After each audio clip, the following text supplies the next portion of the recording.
नमस्कार, आप सभी का स्वागत करता हूं अपने YouTube चैनल सुरेंद्र सिंह बोरा में। साथियों, मेरे चैनल के प्रत्येक वीडियो में 4 से 6 ऐसे कमेंट होते हैं कि sir, Devesh Sharma versus union of India का जो केस का फैसला था, उसके बाद बीएड ज्वाइनिंग जो टीचर हैं प्राथमिक में, उनको एनसीटी या जो है सरकार शिक्षा विभाग जो है कि ब्रिज कोर्स प्रशिक्षण कब करवाएगी। या कुछ वीडियो में ऐसे कमेंट हो रहे हैं कि सर, जो बिहार में बीएड ज्वाइनिंग टीचर्स हैं उनको सरकार ब्रिज कोर्स कब करवाएगी, एनसीटी कब से ब्रिज कोर्स करवाने वाली है। और कुछ अन्य राज्यों से भी होते हैं कि सर, ब्रिज कोर्स प्रशिक्षण जो है कि जो ज्वाइनिंग टीचर्स हैं उनको ब्रिज कोर्स प्रशिक्षण कब जो है कि सरकार दिलाएगी या कब से जो है कि उनको प्रशिक्षण करवाएगी। ये तमाम सवाल होते हैं। तो बहुत सारे लोगों ने इसमें मेरे से वीडियो बनाने का भी अनुरोध किया कि सर, आप इस पर एक वीडियो ज़रूर बना दें। तो लेकिन मेरे पास कि इसमें क्या अपडेट आ रहा है, कुछ अपडेट ऐसा नहीं मिल रहा था। तो Uttar Pradesh 69,000 BEd legal team basic शिक्षक समूह की तरफ से कुछ जानकारियां मैंने हासिल की हैं कि वो जो बेसिक शिक्षक समूह है उत्तर प्रदेश का, उनकी तरफ से कुछ जानकारियां मैंने हासिल की हैं। बीएड प्राथमिक नियुक्त शिक्षकों के लिए देवेश शर्मा बनाम यूनियन ऑफ इंडिया की याचिका पर माननीय सर्वोच्च न्यायालय द्वारा 8 अप्रैल को दिए गए जिस आदेश के द्वारा देश भर में 28 जून 2018 के आधार पर चयनित बीएडों को सुरक्षित किया गया कि और विज्ञापन के अनुसार एनसीटी के गजट नोटिफिकेशन के आधार पर न्यूनतम शैक्षिक अर्हता पूर्ण करने के लिए ब्रिज कोर्स को पूरा कराने के संबंध में दिशा निर्देश माननीय सर्वोच्च न्यायालय के द्वारा 8 अप्रैल 2024 के अपने आदेश में दिए गए थे कि ऐसा इन लोगों को वो ब्रिज कोर्स प्रशिक्षण दिलाएं ताकि इनको भी कक्षा 1 से 5 तक पढ़ाने के लिए डीएलएड के समकक्ष या डीएलएड के योग्य बनाया जाए। तो इसी आधार पर यानी 8 अप्रैल में मध्य प्रदेश में सभी बीएड वालों को आपने 11 अगस्त से पहले जितने भी बीएड ज्वाइनिंग टीचर्स थे उनको सुरक्षित कर दिया था। यानी कि 2018 के बाद जितने भी बीएड ज्वाइनिंग टीचर्स हैं, ठीक है, 2018 के बाद जो चाहे वो जनवरी 2018 में हो कभी भी, 2018 के बाद जितने भी ज्वाइनिंग बीएड टीचर्स हैं उनको अनिवार्य रूप से 6 महीने का विशेष प्रशिक्षण लेना जरूरी था ताकि वो जो है उनके अंदर जो कक्षा 1 से 5 तक पढ़ाने वाली डेफिशिएंसी है उसको पूरा किया जाए। तो साथियों, इसी के संदर्भ में आप लोगों के सवाल आते हैं और इसी के संदर्भ में आपको कुछ महत्वपूर्ण अपडेट मैं देने जा रहा हूं। और बेसिक शिक्षक समूह की तरफ से जो 69,000 बीएड लीगल टीम है, तो उस टीम की तरफ से क्या स्टेप उठाए गए हैं अभी तक ब्रिज कोर्स को लेकर के, वो सारी चीज़ें मैं पॉइंट वाइज आपको बता रहा हूं कि इसमें जो है कि लीगल टीम क्या सोचती है और लीगल टीम की तरफ से क्या आगे की कार्रवाई की जा रही है, क्या जो है कि लीगल टीम की तरफ से आगे की प्रशिक्षण को लेकर के, ब्रिज कोर्स प्रशिक्षण को लेकर के क्या मांग रखी जा रही है या उनकी तरफ से सरकार से क्या गुहार लगाई जा रही है। यानी कि रिक्वेस्ट कर सकते हैं, मांग कर सकते हैं, डिमांड कर सकते हैं और हम क्या एक्शन किया जा सकता है, अपनी तरफ से सारी वो कोशिशें कर रहे हैं। एनसीटी का रवैया ब्रिज कोर्स प्रशिक्षण को लेकर के स्पष्ट तौर पर अभी तक साफ नहीं हो पाया है। जैसा कि आप सभी लोग जानते हैं कि एनसीटी ब्रिज कोर्स कब करवाएगी, कब से शुरू होगा और क्या सिलेबस होगा, कितने दिन में ये प्रशिक्षण पूरा करवाया जाएगा। यानी कि इस ब्रिज कोर्स प्रशिक्षण को लेकर के एनसीटी ने अभी कोई भी स्पष्ट मतलब तस्वीर स्पष्ट नहीं की है, यानी कि कोई स्पष्ट तौर तरीका अभी अपनाया नहीं है, उन्होंने पूरा रवैया अपना साफ नहीं किया है। तो अब मैं आपको बता देता हूं कि Uttar Pradesh BEd legal team basic शिक्षक समूह की तरफ से ब्रिज कोर्स शुरू करने के लिए बृहद स्तर पर ज्ञापन कार्य शुरू किया था। तो एनसीटी को जो है कि वो ज्ञापन भी रिसीव करवाए। ये आपको सारी चीज़ें मैं आपको बता रहा हूँ कि एनसीटी को उनकी तरफ से ज्ञापन दिया गया और ज्ञापन रिसीव भी करवाया। साथ साथ में आपने देखा होगा कि उत्तर प्रदेश के लीगल टीम की तरफ से एनसीटी से आरटीआई में जवाब दाखिल, यानी कि आरटीआई दाखिल करके उन्होंने लिखित जवाब भी मांगा था। यानी कि लिखित जवाब में भी आपने देखा होगा कि गोलमोल ही जवाब दिया होगा ज़्यादातर, कि उन्होंने क्या कार्रवाई की जा रही है, किया जाएगा, इसी तरीके से गोलमोल या सूचना धारित नहीं होती। वही 2-4 चीज़ें, गिनी चुनी चीज़ें वो देते हैं। तो लीगल टीम की तरफ से एनसीटी को आरटीआई दाखिल कर लिखित जवाब मांगा था। और एक चीज़ आपको ये बता देता हूँ, लीगल टीम का ये भी दावा था कि 16 जुलाई को एनसीटी ने अपने ट्विटर हैंडल पर ये स्पष्ट बताया, एनसीटी की तरफ से खुद ही बता दिया गया कि ब्रिज कोर्स का कार्य चल रहा है, यानी कि ब्रिज कोर्स प्रशिक्षण के लिए एनसीटी की तरफ से कवायद शुरू हुई है। लेकिन अभी तक एक चीज़ ये बता देता हूँ, अभी तक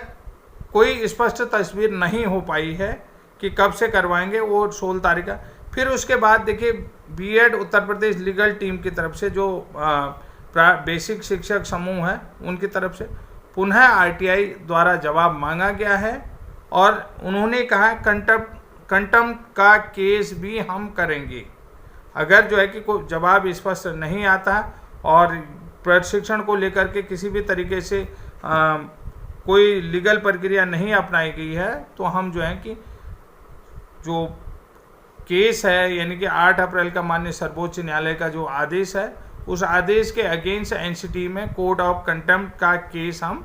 डालेंगे। देखिए अभी तक टीम के द्वारा क्या क्या किया गया है, ये पूर्व की बात बता देता हूँ। बहुत अच्छी खबर है आप लोगों के लिए, जितने भी बीएड ज्वाइनिंग टीचर्स हैं उनके लिए बहुत अच्छी खबर है। और ये बहुत अच्छी खबर इसलिए भी हो सकती है कि आप लोग पूरी तरीके से सुरक्षित है, पूरी तरीके से सुरक्षित है। देखिए उत्तर प्रदेश के उन बीएड ज्वाइनिंग टीचर्सों ने आपके लिए पहले ही कार्य किया है, पहले ही वो कार्य कर चुके हैं, जिससे कि आपको कहीं भी आंच नहीं आ सकती है, किसी भी तरीके से आंच नहीं आ सकती है। देखिए उत्तर प्रदेश के बीएड ज्वाइनिंग टीचर्सों ने 3 वर्ष पहले, जब बीएड का मामला किसी भी कोड में, यानी कहीं भी चैलेंज नहीं किया गया था, किसी भी कोड में चैलेंज नहीं किया गया था, तो टीम ने जो है ब्रिज कोर्स कराने के लिए हाई कोर्ट की लखनऊ बेंच में एक कंटेम्प्ट दाखिल किया, कंटेम्प्ट ऑफ कोर्ट का केस दाखिल किया था। ठीक है, कि जब ब्रिज कोर्स को लेकर के कहीं भी जो बीएड को लेकर के कोई मामला नहीं था, कि उन्होंने, यानी उनके 2018 के बाद ज्वाइनिंग हो गई थी, तो 3 साल पहले उन्होंने कहा भाई ज्वाइनिंग के 2 साल के भीतर जो है कि 6 महीने का एनसीटी से मान्यता प्राप्त, यानी कि ज्वाइनिंग के 2 साल के 2 साल उनको हो गए होंगे, तो उसके बाद भी उन्हें ब्रिज कोर्स नहीं किया है, तो उन्होंने जो है कि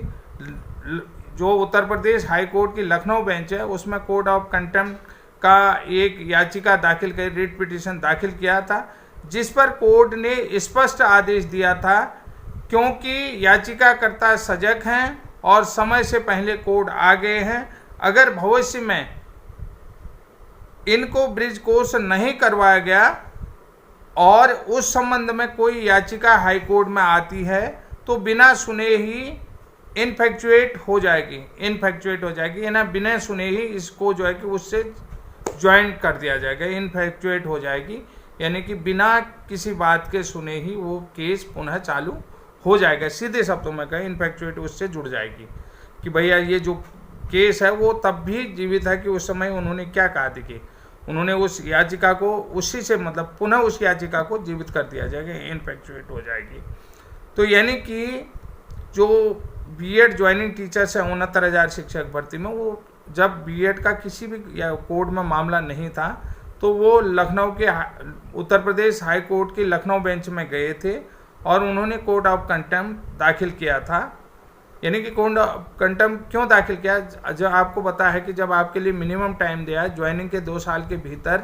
आपको 6 महीने का एनसीटी से मान्यता प्राप्त ब्रिज कोर्स करना होगा, तो सरकार की तरफ से 2 साल बीतने के बाद भी इन्हें कोर्स नहीं करवाया गया, तो ये लोग कहाँ चले गए, सीधे कोर्ट। तो कोर्ट ने जो है कि अपने आदेश में स्पष्ट आदेश दिया कि जितने भी ये कैंडिडेट हैं, याचिकाकर्ता हैं, ये अपने कर्तव्यों को लेकर के, अपने भविष्य को लेकर के सजग हैं और समय से पहले कोर्ट आ गए हैं। यानी कि समय रहते हुए ये कोड आ गए हैं और इनको ब्रिज कोर्स करवाया जाए, मतलब ये चीज़ कहा गया होगा, इनको ब्रिज कोर्स करवाया जाए ये कहा होगा। अगर भविष्य में इन्हें ब्रिज कोर्स नहीं करवाया गया, अगर भविष्य में इन्हें ब्रिज कोर्स नहीं करवाया गया, इन्हें ब्रिज कोर्स करवाने के लिए कहा गया होगा, ब्रिज कोर्स नहीं करवाया गया तो उस संबंध में कोर्ट में या उस संबंध में कोर्ट में कोई याचिका आती है, यानी कि हाई कोर्ट में कोई याचिका आती है तो वो बिना सुने ही इनफेक्चुएट हो जाएगी, यानी कि बिना सुने सीधा वो केस की फाइल से जुड़ जाएगा और इसे खोला जाएगा, जिसमें कोर्ट ऑफ कंटेम्प्ट का केस दाखिल हो सकता है।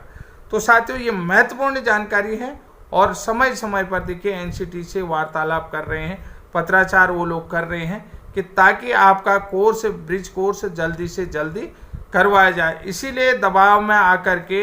एनसीटी की तरफ से 16 जुलाई को ट्वीट करा भी गया होगा कि उसको लेकर के क्या वो लोग कर रहे हैं। तब उन्होंने अपनी तरफ से स्वयं ट्विटर हैंडल में ट्वीट कर दिया कि ब्रिज कोर्स को लेकर के दूसरी बैठक संपन्न हो गई, इस तरीके से कहा था। दूसरी बैठक भी संपन्न हो गई है।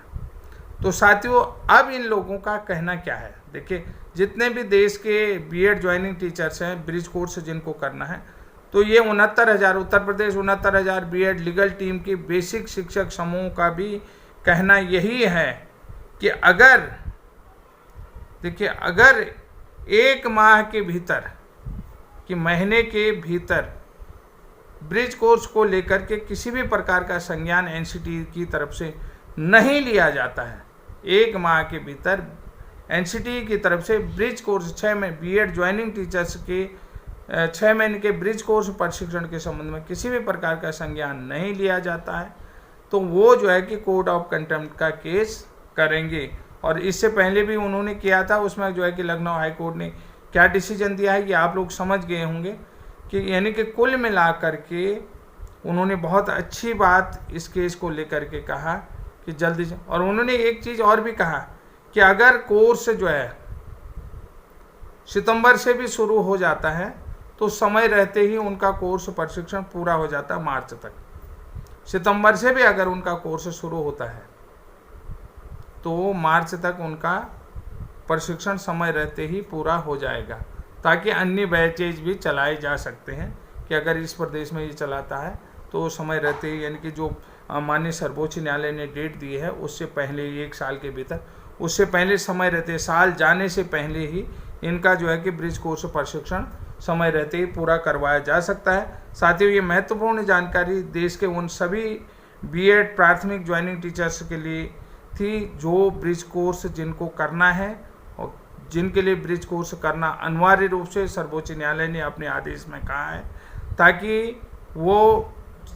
उनको जो है कि डीएलएड के समकक्ष बनाया जा सके। तो आज की जानकारी आपको कैसी लगी? और इसी तरीके की महत्वपूर्ण जानकारियाँ आपके पास आते रहें। तब तक के लिए जय हिंद,